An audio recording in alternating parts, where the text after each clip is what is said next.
affreux en prononciation anglaise, donc je ne risquerai pas, je vais dire en français, j'espère que la traduction est bonne, un club de réflexion dont le sigle est SAGE. Je vais lui demander de l'expliciter, S-A-G-E, comme l'adjectif du même nom. Qu'est-ce que ça veut dire? Alors, juste avant, j'aimerais juste poser une question à la salle. Est-ce que vous souhaitez que nous changions d'équipe municipale en 2014? Oui. On n'a pas entendu. Bon, alors nous sommes là pour ça. Gilles, tu n'es pas seul. C'est un bon préliminaire. Alors, le SAGE, Saint-Étienne Génération Envie. Il faut retenir Saint-Étienne et il faut retenir le mot envie. Une toute parce que petite c'est pas question. générationnel, c'est pas uniquement Non. tel âge que Je crois bien que j'en suis plus jeune, mais d'autres plus expérimentés ensemble. Juste une toute petite histoire pour vous expliquer la genèse de ce club. En 1968, un sous-marin appelé le Scorpion fut coulé dans l'Atlantique Nord. Les autorités militaires se réunissent, ils envoient tous leurs spécialistes, 30 km de recherche autour de la zone identifiée et rien. Le lendemain, un jeune officier, John Krieger, de mémoire, réunit une vingtaine de personnes, hommes de la rue, mathématiciens, boulangers, spécialistes de la vie sous-marine. Il les réunit, il leur dit voilà, je vous donne tous les éléments, on se retrouve demain matin. Les gens reviennent le lendemain matin, qu'est-ce qui se passe? Aucun d'entre eux n'avait la bonne solution, aucun d'entre eux n'avait identifié le lieu du sous-marin. En revanche, mis bout à bout toutes leurs analyses, eh bien ils ont retrouvé le sous-marin à 100 mètres près de là où ils avaient dit qu'il était. Ça s'appelle... Il y a une raison si vous nous racontez. Absolument. Ça s'appelle un principe constructiviste. Eh bien nous en sommes là. L'idée, c'est réunir des gens de bon sens. Aujourd'hui, je crois qu'à Saint-Étienne, on manque, et pas qu'à Saint-Étienne malheureusement, on manque de bon sens. Le bon sens paysan, comme on dirait, pour ceux qui viennent de la Haute-Loire. Eh bien, il faut que nous retrouvions ce bon sens-là. Avec chacun apportant ce qu'il est, sa partition, je crois qu'on peut avoir un projet commun pertinent. Alors, on va aller plus avant.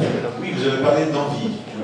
Oui. Moi, j'ai envie de demander, comment est-ce qu'on peut décréter ces choses? Alors, on ne va évidemment pas le décréter. On est simplement parti d'un constat simple aussi. Nous n'allons pas travailler sur les problématiques typiquement anxiogènes, sécurité, voilà. On va laisser ça, j'allais dire, de côté. On ne va pas se préoccuper de ça directement. Ensuite, on va partir d'un principe que les agents municipaux font bien leur travail, parce que c'est le cas. Les agents municipaux sont compétents, il faut le dire et le rappeler. Et l'élu n'est pas un chef de service. L'élu doit avoir une vision. Et c'est aujourd'hui ce qui manque à cette ville. Il n'y a plus de vision, il n'y a pas d'envie. Le principe fédérateur du mandat de Maurice Vincent, en 4 ans, pas un grand événement, pas une vision. Il n'a rien porté, il a géré, il a administré comme un boutiquier. C'est pas ce qu'on doit faire quand on est à la tête d'une agglomération de 400 000 habitants. C'est pas ce qu'il faut pour Saint-Étienne. Aujourd'hui, Saint-Étienne se meurt. Il est urgent de rétablir la situation et nous avons 14 mois pour le faire. Alors, si je dis que le SAGE, je le définis comme une boîte à idées, vous reconnaissez? C'est clairement ça, c'est un think tank, ça c'est un mot très moderne, c'est une boîte à idées. C'est celui que je n'osais pas prononcer. Voilà, et enfin Gilles nous a donné une mission qui est claire. Nous n'avons pas, et c'est très agréable, de problématiques budgétaires. C'est-à-dire que nous devons ouvrir au maximum le champ des possibles. On n'est pas à se dire, parce que l'un des problèmes aujourd'hui, c'est que les gens n'osent plus, on joue petit bras. Pourquoi? Parce qu'on se dit on ne peut pas. Si on part du principe qu'on ne peut pas, on ne fait jamais rien. Gilles nous a demandé de réfléchir à un certain nombre, une vingtaine. Le groupe d'ailleurs n'est pas fermé, mais il peut accueillir de nouvelles compétences. De réfléchir à qu'est-ce qu'il faut pour que nos enfants restent à Saint-Étienne dans 10 ans. Qu'est-ce qu'il faut pour que nous redevenions attractifs? Denis a parlé d'économie. Évidemment qu'on n'a pas de baguette magique sur les entreprises. Néanmoins, comment on fait pour se dire, voilà, on veut une ville en partage. On veut faire de Saint-Étienne une ville pilote. Nous avons une manifestation, nous en parlions tout à l'heure, le design. Mais qu'est-ce qu'on en a fait depuis Jacques Benaval et Martine Fontagny?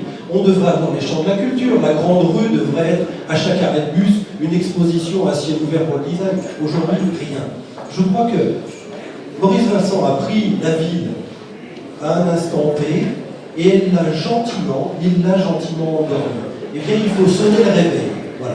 Et donc, nous allons réfléchir à comment on fait par le haut pour sortir Saint-Étienne de l'ornière. Alors, ceux qui veulent et qui vous écoutent pour s'associer à ce que vous avez qualifié de démarche constructiviste, comment ils vous contactent, il va y avoir des réunions, comment ça va fonctionner concrètement? Alors, l'idée, mais Gilles le dira peut-être un peu plus clairement sur l'année qui vient.